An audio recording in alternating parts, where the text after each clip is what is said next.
want to talk a little bit about the structure of the brain when you're an addict or when somebody's an addict. So the brain has a specific way it functions and chemicals that it uses for its day-to-day activities.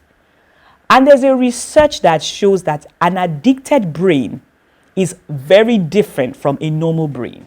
So a normal brain, you can see how it lights up and there's normal activities, there's frequent activities. But an addicted brain, there is low level of activity. The addicted brain does not have the level of activity as a normal brain has. And the chemicals in the brain as well are affected. So when you're looking for something pleasurable, there's a chemical called dopamine.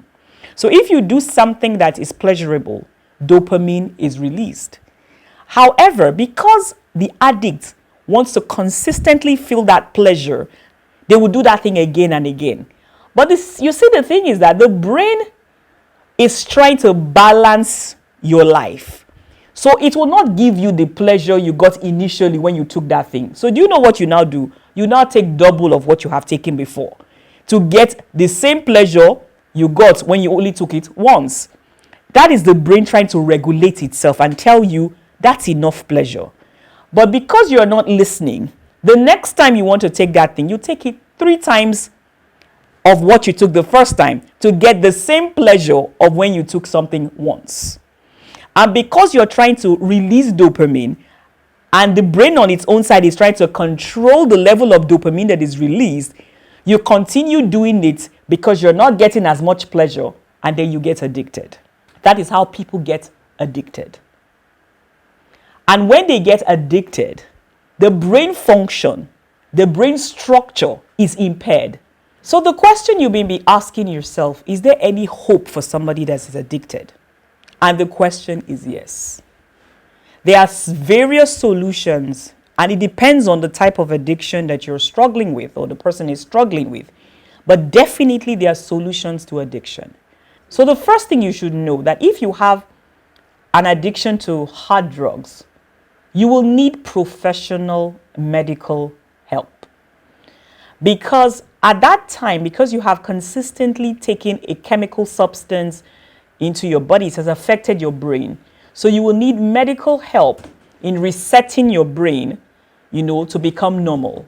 So for hard drugs and even for some prescription drugs and, alcohol, you may need medical intervention to overcome the addiction. However, for some other addictions, and if the addiction, has not gone on too long, there are certain things you can do, by yourself to overcome these addictions. So what's the first thing you can do when you're addicted to something and you're looking for help?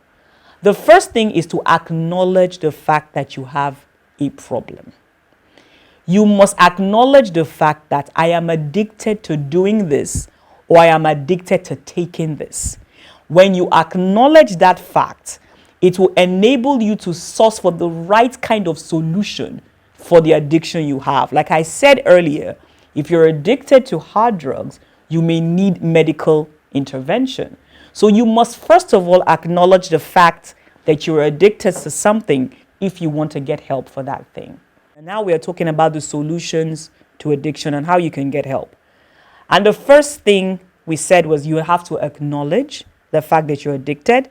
And when you acknowledge it, you can now decide, or you can now understand the kind of help you will need for that addiction. Second thing you need to understand in getting solution to addiction is how to avoid triggers. A trigger is something that stimulates your craving. If you are addicted to alcohol, it is very critical that you do not find yourself somewhere like a bar where there is a lot of alcohol being sold, because immediately you will begin to crave. If you are addicted to hard drugs and you have a group of, friends or associates that they engage in that kind of habit, you will do yourself great service to be away from those people for some time. So avoid triggers. What are the things? What are those points, or what are those stress points that make you want to do that thing? Is it stress? You need to avoid stress. Is it trauma? maybe you have gone through a traumatic episode and that's why you're addicted to something, you need to get help for that trauma. Because if you don't get help for that trauma, you will continue to use that addiction as a coping mechanism. So you must avoid what triggers you into that behavior. Understand it so that you can avoid it. You may need to change your environment completely if that is possible. Because if you are in a particular place that has fed your addiction for such a long time, you may need to change that environment as much as it is possible. You may need to, because you need to be serious about overcoming the addiction. And addictions are so bad that if you are not careful, it can become a lifetime thing. So you need to be very, very intentional about overcoming the addiction. You need to get a support system for yourself if you want to overcome addiction. There are so many support groups, for alcohol, for drugs, for pornography. There are faith-based support groups that can help you through addiction. So you need to find those support systems that can help you. People that are going through similar things that you're going through can also lend support to you in overcoming the addiction. There's so much to say about this. There's so much, to talk about addiction, but we have to round up now, But if you need help, there are professionals that can help you through this addiction.